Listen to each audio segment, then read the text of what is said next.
Cubic expression है, इसकी power 1/3 कर दी, और डेफिनेट इंटीग्रेशन है 0 से 1। डेफिनेट का ये क्वेश्चन 2024 जेई मेन में फर्स्ट फैब वाले दिन आया था। इस क्वेश्चन को आप देखेंगे तो एक थॉट ये जाता है कि यार अगर ये होल क्यूब होती, उसकी पावर 1/3 होती, कैंसल आउट वगैरह होके चीजें सिंप्लीफाई हो सकती थी, लेकिन इसको ध्यान से देखोगे ये एक होल क्यूब बन नहीं रही। फिर अगला थॉट क्या जाता है, किंग प्रॉपर्टी एक बहुत बड़ा थॉट है। तो यहां पे जब आप किंग प्रॉपर्टी लगाओगे उसके बाद खट खट खट सवाल आपका सोल्व हो जाएगा। तो इसमें जो कॉन्सेप्ट यूज हो रहा है फिर से मेरा किंग प्रॉपर्टी है। ए से बी एफ एक्स को जब मैं इंटीग्रेट करता हूं तो ए से B F A plus B minus X हो जाता है। ठीक है, किंग प्रॉपर्टी बहुत ही पावरफुल प्रॉपर्टी है, बहुत सवाल होते हैं, इसका नाम किंग है ही इसलिए। This is king of all the properties of definite integration. जितने क्वेश्चन किंग प्रॉपर्टी पे बनते हैं उतने क्वेश्चन किसी और प्रॉपर्टी पे नहीं बनते। तो किंग प्रॉपर्टी की ओर मास्टरी होनी चाहिए, बहुत बार बताया जाता है। तो यहां पे इसको अगर मैं इंटीग्रेशन आई बोल दूं और इसके अंदर किंग प्रॉपर्टी का इस्तेमाल कर दूं 0 से 1, तो x की जगह पे a प्लस बी मतलब 0 प्लस 1 1 1 माइनस एक्स रखना है, तो ये 1 माइनस एक्स क्यूब हो गया -3 1 माइनस एक्स का whole square 1 minus X plus 1। ठीक है जी, अब 1 माइनस एक्स का क्यूब है, इसको ओपन करना चाहिए, तो 1 minus X cube plus 3x square minus 3x -3 1 plus X square minus 2x minus 1 plus X plus 1। Scene कुछ बन गया ऐसा, 0 से 1, ये -1 प्लस 1 कैंसल आउट हो गया। एक्स क्यूब को देखें तो मेरे पास आ गया -2x क्यूब।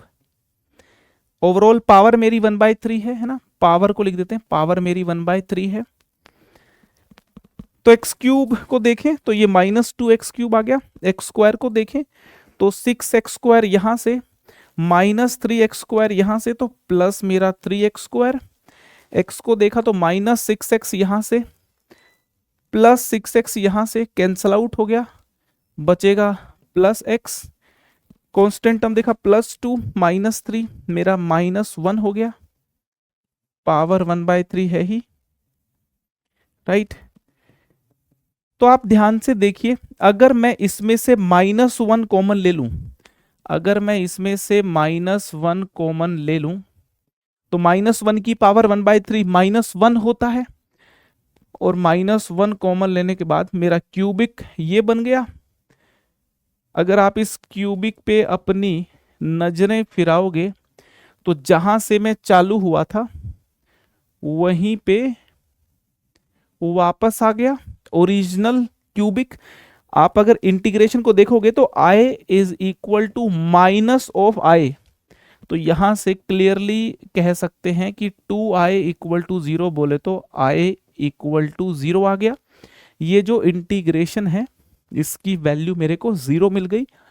पूरा प्रोसीजर करने में 30 सेकंड 40 सेकंड लगते हैं, ज्यादा लेंदी सवाल नहीं था। इस तरीके के सवाल पेपर में आते हैं, बिल्कुल जेई मेन फ्लेवर के क्वेश्चन हैं और जेई मेन में होने वाले सवाल हैं, अटकने वाले सवाल नहीं हैं। थॉट बहुत सिंपल है, इसमें ज्यादा कुछ सोचने का है नहीं कि भाई 1/3 पावर है और तो कुछ कर नहीं सकते। एक थॉट ये हो गया कि हो सकता है ये एक होल क्यूब हो, देखा होल क्यूब तो नहीं बन रही। किंग का थॉट नॉर्मली चला जाता है, किंग का थॉट मैंने मारा, हो गया सवाल सॉल्व। कैसे हुए आपके एग्जाम? जिन लोगों ने अब की बार जेईई मेन के एग्जाम दिए कमेंट करके बताएं क्या डिफिकल्टी फेस हुई, किस शिफ्ट का पेपर डिफिकल्ट लगा, कोई पर्टिकुलर सवाल के सॉल्यूशन में अगर आपको लगा हो कि यार ये क्वेश्चन नहीं हो रहा है, लेंदी जा रहा है, समझ नहीं आ रहा, कुछ भी कमेंट करके बताओ, सॉल्व करेंगे तुम्हारी प्रॉब्लम को। ठीक है, चलो अब की बार इजी रहे पेपर, है ना। मिलते हैं अगले सवाल में, बाय बाय।